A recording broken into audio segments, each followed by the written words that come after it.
day and night installing cable lines and telephones to establish and maintain constant communication to the rear.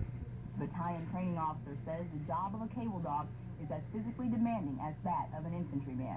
Here are the wire and cable systems installed. Day and night installing cable lines and telephones to establish and maintain constant communication to the rear. The battalion training officer says the job of a cable dog is as physically demanding as that of an infantryman.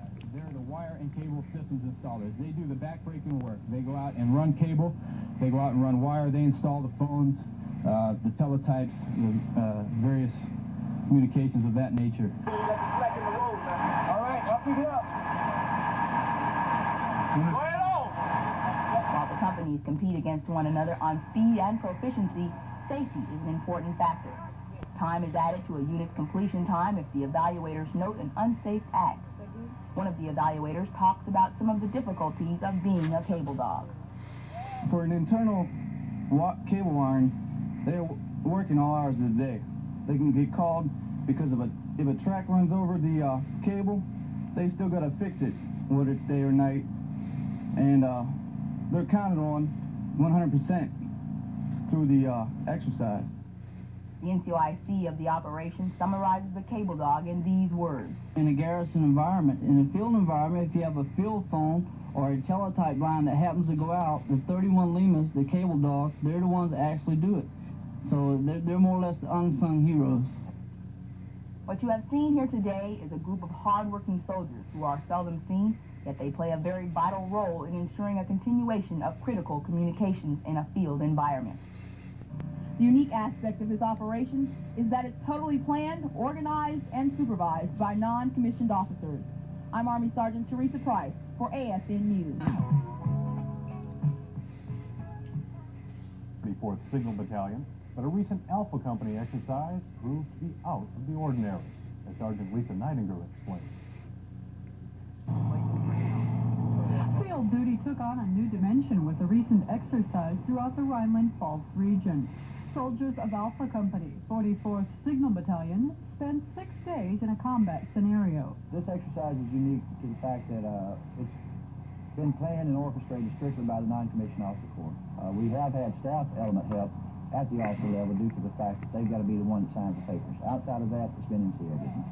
The Signal soldiers exercised in support of an infantry division, establishing communication sites and moving forward. We've been under a lot of stress. First couple of days, nobody really got any sleep because we was playing it for real. So like, we're playing the second phase now, and we're strung out again. It's given us a more of a feel of what our job would really be like, you know, combat situations. Despite stress and little sleep, the soldiers appreciated the training. When we go out to the field, and we basically, this is where we learn our job more or less, because everything's up to you, whether it goes in or stays up or whatever.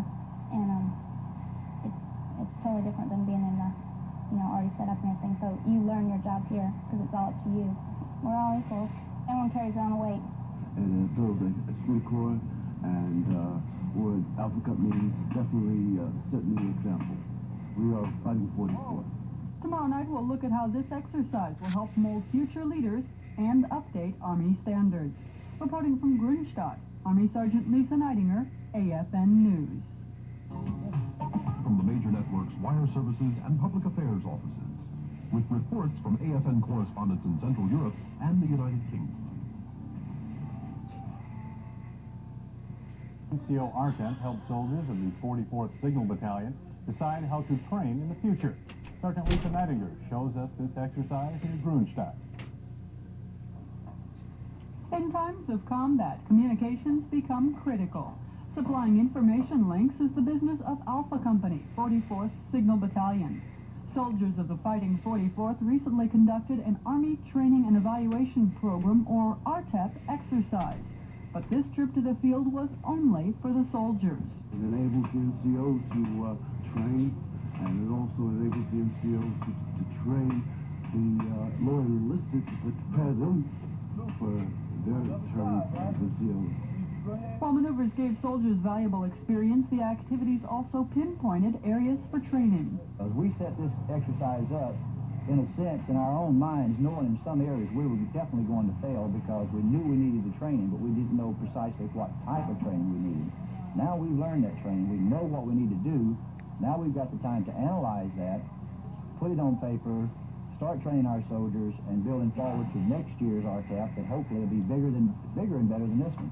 Well, I'm being evaluated also. I'm evaluating my own team members, so that way when we go back, I know what I need to train them in as far as NBC, the communications aspect, or the defense aspect, whatever. Future leaders saw the exercise as a rare opportunity. They just left it up to us this time, and, you know, whatever decisions we made were on our shoulders. Actually, it showed me what kind of weaknesses I had in the ways of leadership or making decisions. I knew I could make decisions and take that leadership role. It's just I had to find out how to implement it and how to, you know, make the best use of it. Signal technology changes rapidly, and soldiers of the 44th hope results of their exercise will help update the new ARTEP manual. Reporting from Grunstadt, Army Sergeant Lisa Neidinger, AFN News.